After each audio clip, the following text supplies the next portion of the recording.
Matagumpay na ipinagpatuloy ang Information and Education Campaign sa Bukana National High School bilang bahagi ng selebrasyon ng Linggo ng Kabataan 2025. Sa ikalawang araw ng nasabing aktibidad, tinalakay ang mahalagang batas na naglalayong bigyang proteksyon at kaunlaran ang kabataan kabilang ang Republic Act 7610 or Special Protection of Children Against Abuse, Exploitation at Discrimination Act, Republic Act 10627 o Anti-Bullying Act of 2013 at Republic Act 9165 o Comprehensive Dangerous Drug Act of 2002.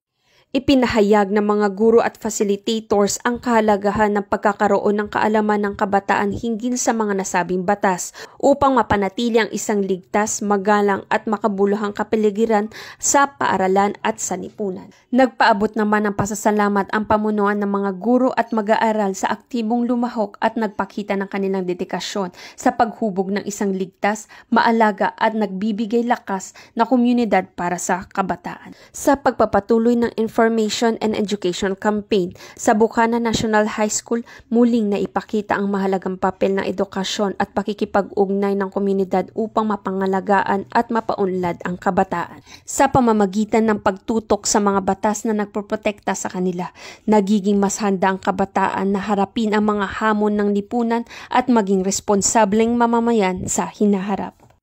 Mula dito sa Calapan City, Oriental Mindoro, ako ang iyong PNN Correspondent Patrolwoman Eloisa Joy Beredo, alagad ng batas, taga-taguyod ng Balitang Pulis.